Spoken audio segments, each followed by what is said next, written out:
हरिकिशोर तिवारी जी, ये सारी बातें जब आपको बैठकों में बुलाया जा रहा है, बुलाया जाएगा, आने वाले दिनों में इसको लेकर कुछ और डिस्कशंस होंगे, तो सरकार की दरअसल मंशा है क्या हरिकिशोर तिवारी जी?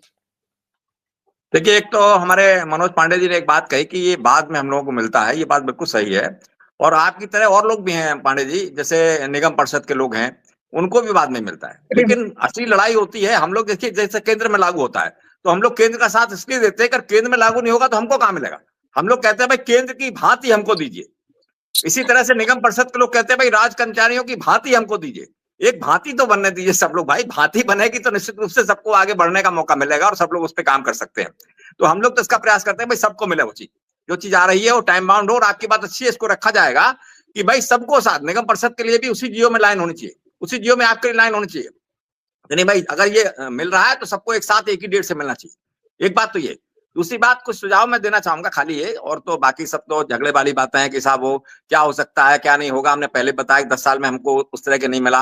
अभी हमारे भाई कह रहे थे, अशोक जी कह रहे थे भाई लड़ाई होनी चाहिए, 100% लड़ाई होनी चाहिए। हम लोग लड़ते भी हैं, लेकिन कितना लड़ते हैं, कितनी ताकत से लड़ते हैं, ये हमें आपको भी देखना पड़ेगा ना। अगर लड़ेंगे फिर तो सब ठीक हो जाएगा। भाई हम लोग दो तरह से बात करेंगे, बात करिए, बात करके न माने अगर हमारी सही बात को तो फिर लड़ लीजिए इनसे, लड़ने से ही फायदा होगा।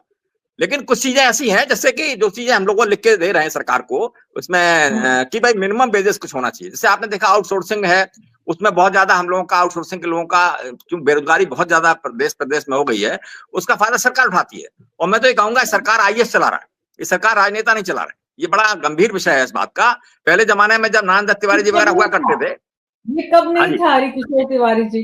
नहीं नहीं, ये मैं आरोप वही तो मैं आपको बता हमेशा। रहा हूँ, मैं वही आपको हाँ। बता रहा हूँ, उदाहरण दे रहा हूँ उसका, कि जब नारायण दत्त तिवारी जी हुआ करते थे या मुलायम सिंह जी भी हुआ करते थे, तो वो अगर आंदोलन होते थे तो बुलाते थे, कहते भाई क्यों आंदोलन कर रहे हैं। अगर अगर अंग्रेजों के जमाने में जाए तो गांधी जी अगर डंडी यात्रा निकाल देते थे तो काला फीता बांधते थे, उनको बुलाया जाता है भाई क्या बात है। और वो कहते थे भाई 1 रुपया मांग रहे हैं तो उनको 50 पैसे दे दीजिए और अगली बार आप फिर से आइए, फिर हम देंगे। आज की तारीख में तो सब लोग बाहें समेट के बैठे हुए हैं कि नहीं, जो हमने कह दिया वही ठीक है और वही करेंगे जो हम चाहेंगे। और राजनेता बैठना नहीं चाहते, वो दूरी बनाना चाहते हैं। और जो आईएएस है वो कहता है कि भाई हम तो पहले भी राजा थे, आज भी राजा, आगे भी राजा रहेंगे, हमसे क्या मतलब भाई, हम तुम्हें देंगे नहीं। इस तरह का बड़ा भारी मुश्किल हो गया हम लोगों को काम करना संगठन लेवल पे, और संगठनों को तोड़ने की बात बराबर हो रही।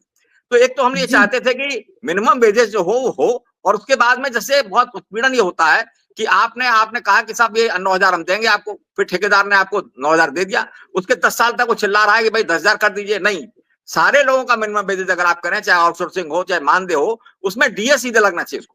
जब भी बढ़ोतरी हो डीए की, अगर राज कर्मचारियों को हो रही तो डीए की, अगर महंगाई भत्ता हो रहा है तो डीए का उसके साथ जाना चाहिए। ये उसके साथ जाएगा तो निश्चित रूप से उसको ये झगड़ा नहीं करना पड़ेगा हमारा कितना बड़ा। एक दूसरी बात ये कि इलाज की बात करें, हम लोगों ने भी कैशलेस की मांग की। 2013 में हड़ताल हुई, डीवाई चंद्रचूड़ जी ने हमारा समझौता सरकार से कराया और उसमें हम लोगों ने कैशलेस इलाज के लिए उत्तर प्रदेश में अगुवाई की, और वो हम लोगों को 2016 में जारी हुआ। उसके बाद क्या हुआ, सरकार दूसरी आई और उन्होंने उठा के उसका स्वरूप बदल दिया। और अब उन्होंने उस टाइम अनलिमिटेड था हमारा इलाज, कि भाई अनलिमिटेड आपका पैसा जो भी लगेगा सरकार उस कर्मचारी को, उसको उसके परिवार को खर्च करेगी। उसके ऊपर जैसे कैंसर का रोग हो गया, बड़े बड़े रोग हो गए, उनमें आप सीधे भर्ती होंगे, आपको दे देंगे, रिम्बर्समेंट नहीं होगा। अब इन्होंने फिर से 5 लाख की लिमिट कर दी। तो ये सेंट्रल गवर्नमेंट में अलग है, हमारे यहाँ अलग है। अभी राजस्थान में बहुत अच्छा है, वहां सबसे अच्छा उत्तर भारतवर्ष में अगर है तो राजस्थान में कर्मचारियों के लिए है। तो कम से कम जो भी इलाज की पॉलिसी हो, इलाज तो देगी सरकार ना। सरकार का ये काम तो है, सड़क देगी, इलाज देगी, शिक्षा देगी, 3-4 काम कुछ सरकार करेगी ना, ये उसका अपना आउटलुक है। तो उस पर हमको निश्चित रूप से एक पॉलिसी बनानी चाहिए इलाज के लिए, कि सरकारी कर्मचारी हो चाहे शिक्षक हो, सबको इस तरह का इलाज मिलना चाहिए कि भाई मिनिमम जो भी होगा, उसके जो भी समस्या आएगी उसका इलाज सरकार अपनी ओर लेगी और उसको स्वतंत्र रूप से इलाज कराकर उसको देने देगी। एक ये बात है। दूसरा है कि सेवानिवृत्ति नीति हमारी, सेवानिवृत्ति की नीति ऐसी होनी चाहिए कि भाई सरकार में आपने 20 साल काम किया, 30 साल काम किया, 40 साल काम किया, उसके बाद किसी काम का नहीं रह गया हमारा आदमी, तो उसको एक मिनिमम एक निश्चित सेवा मिलनी चाहिए। जैसे हम लोगों को मिलती है सरकारी सेवा में मिलती है कि लास्ट पेटान का 50% मिल गया उसको, फिर डीए मिल गया उसको, महंगाई भत्ता मिल गया।